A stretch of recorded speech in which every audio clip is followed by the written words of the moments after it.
What's up, what's up? It's the MotoVlog number 2.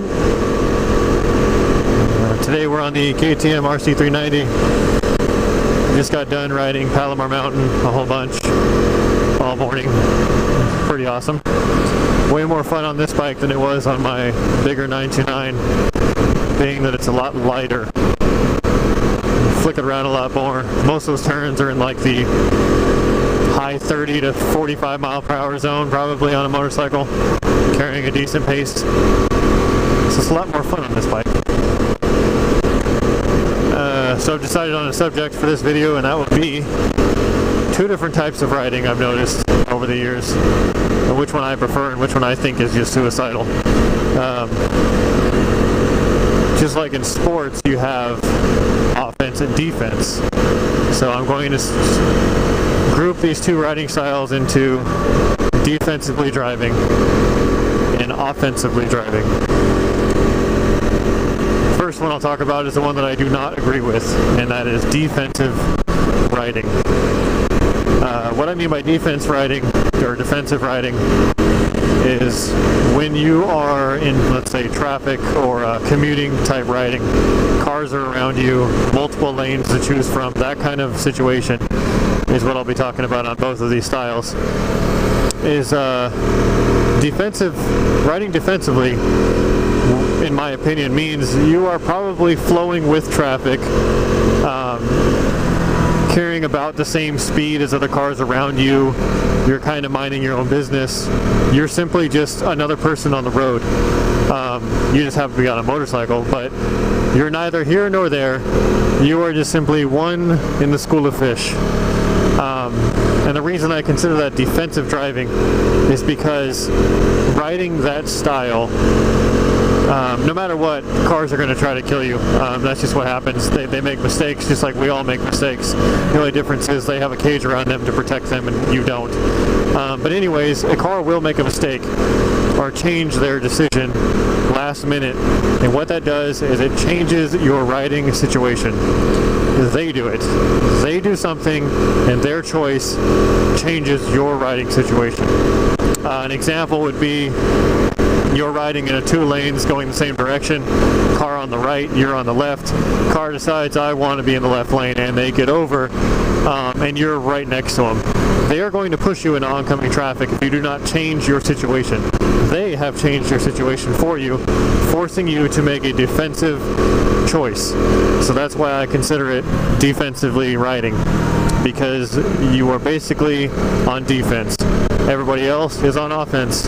They make a choice, it affects you. You have to then make a decision to possibly save your life or change your situation so that you don't get in a wreck or anything like that. I don't agree with that style of riding because of that. I don't want somebody else's bad mistake or decision to affect possibly whether or not I live or not, or get hurt or anything like that. I don't want to end up underneath or behind a car and thinking to myself, you know, that a-hole cut me off and I went down, and that person slammed into me, and why'd they get over? And granted, all these things will possibly happen no matter how you're riding, but I think riding defensively, no matter what, your answer when you look back on the situation will be that the other person was at fault, and it's the only thing you focus on is what the other person did. Very seldom do other riders focus on maybe a mistake they made. Granted, yes, you shouldn't have had to make that decision in the last second. You shouldn't have had a car come out in front of you. You shouldn't have had somebody try to sideswipe you. But very seldom do I hear a rider sit there and say, well, you know, when I saw this, I grabbed way too much brake, which wasn't a good choice, or, you know, I chose to speed up at the last second, which was a bad choice. We just blame the other person, but that's riding defensively. I don't agree with it. I think it just has more bad outcomes than it does good outcomes. So what I agree with, my opinion on riding choice, would be riding offense, as in riding offensively. Now, I don't mean like offensive, riding like an a-hole, flipping people off, kicking mirrors. What I mean is riding on the offense, changing your riding situation based on what you're doing. I think personally you should be riding either 5 to 10 miles per hour slower than every other car around you, or 5 to 10 miles per hour faster than every other car behind you. You should never just fall in line and just be one of the school. For instance, like right now, I'm on a back little road here, double yellows here. I have no choice. I'm just in a train, basically. But the situations I'm talking about is your everyday situation where there's multiple lanes, multiple cars, traffic lights, stop signs, that kind of thing. I think you should ride on the offense. Change your own situation. Riding on the offense, riding offensively, you put yourself into situations, meaning let's say you're going 10 miles an hour faster than traffic, you see two cars in front of you. Let's say you're in California, so lane splitting is perfectly legal, and you decide, I need to go between these two cars, they're going too slow and I'm going faster than them, and you split those cars. Now, you've chosen to gain ground on these two cars. You've then chosen to go between them, and as you make these choices, as a rider, you are making, whether you think of it or not, your brain is calculating ways out if something goes wrong, because you've made the decision you're going to do something. So as you're doing it, your brain is going to sit there and think of what can go wrong and what I'm going to do if it goes wrong. But that little extra time you spend is because you have changed your riding situation. You chose it. It wasn't unexpected. You know, you don't have some crazy idle hand over here that just randomly twists the throttle and gives a bunch of gas, and then you have to figure out what to do. I mean, you chose to do it. Going around cars, all that, the above, I think it should be done to where you are putting yourself in the situation. When you put yourself in a situation, riding offensively on the offense, let's say you're going to go around a car, and as you're doing it, they then come over. Now, you've already committed to going around this vehicle, which means as you're going around the vehicle, you obviously have an eye on this car. Whether it's the corner of your eye or you're staring at it, you know that the car you're passing is going to be going slower than you, and you're going to be going around it, which means you need enough space to make it. As you're doing that, if the car decides to get over, you're already getting over, and you're already decided you need to get around this car, which means, yes, they will push you over. However, most of you has committed already to doing this. You're just now doing it a little wider because you've already made the decision to put yourself there.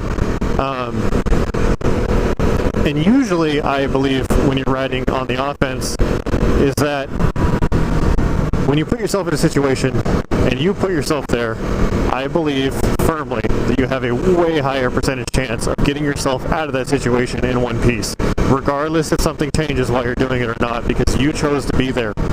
You're not surprised. Somebody might do something out of the ordinary, like come at you in traffic. However, you are going to be riding a lot more alert. People even in cars have a tendency that when they just fall in line, just, hit the cruise control and I'm going to go with everybody in traffic, you start daydreaming, you start thinking about other things. You just kind of zombie out, really. And that can happen on a motorcycle too if you're just sitting around and putting along. Somebody else changes your situation because you're riding on the defense and let them make a play first. It's not a good idea. You then have to literally wake up and then make a decision. You have to recognize what has changed in your situation. Then after you recognize it, you got to make a decision of what you're going to do. And then you have to execute. And not everybody executes the thought they have.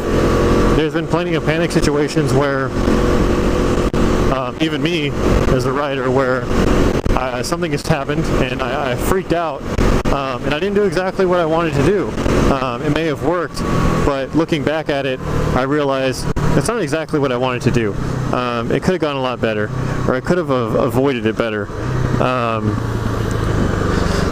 So yeah, there are going to be surprises, but in a nutshell, ride on the offense. Don't ride on the defense. It'll cause problems. I don't feel you should be letting other people change your riding situation, forcing you to make a decision last minute to try to save yourself because of somebody else's decision. So like for instance here, now that I'm in a little more, I guess, more urban setting, passing on the right is extremely stupid, and I'm going to do it anyways just because there's a lot more room. That gas tanker and moving truck were kind of bothering me. But the reason I want to get out in front of these cars is not just because I'm a bike and I can or anything like that. It's a red hand. They're not going to walk. So I want to be in control of my situation. These cars, for instance, have no idea that I am even here until I have passed them. People will rarely check their rearview mirrors, which means even if I passed just one car and got behind this Ranger, for instance, they'd be sitting there for a while, carrying on a few miles before they ever realize that the person behind them is now a motorcycle. They don't have time. They don't see you. Even me driving my truck, and as alert as I am trying to find motorcycles, they sneak up on you every time. We're just smaller. It's just how it is. It's harder to see a smaller object. But what you don't want to do is this. Is just putt along. This Lexus right now can't see me. They have no idea I'm here. They got pillows stacked in the back too. So if this guy wants to get over, he's just going to push me out of my lane.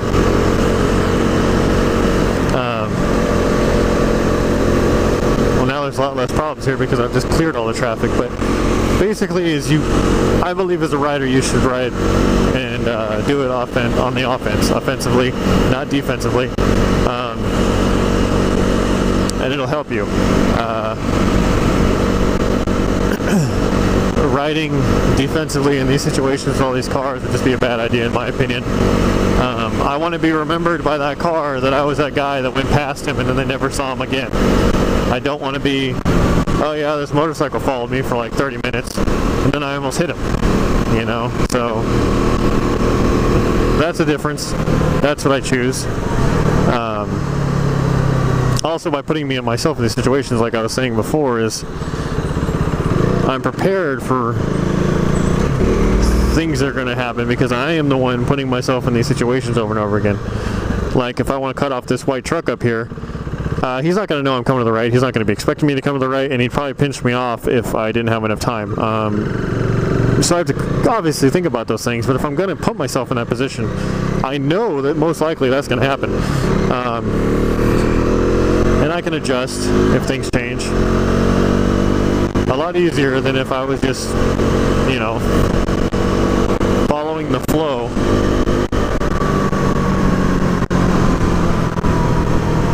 So, but yes, video number 1 got a pretty warm welcome. A couple other motovloggers said good job on getting started in motovlogging. So, they're talking about how-tos and things like that I could always do in the future. Somebody asked, of course, a random question, why is duck? Now, that's obvious. A duck is duck because 36 pancakes are required to cover a doghouse if it's raining. It's exactly what it is. It's no more, no less. So, that's about it. There's always a bigger truck. A bro-dozer. That's about it. I'm going to continue riding. You guys have a good one.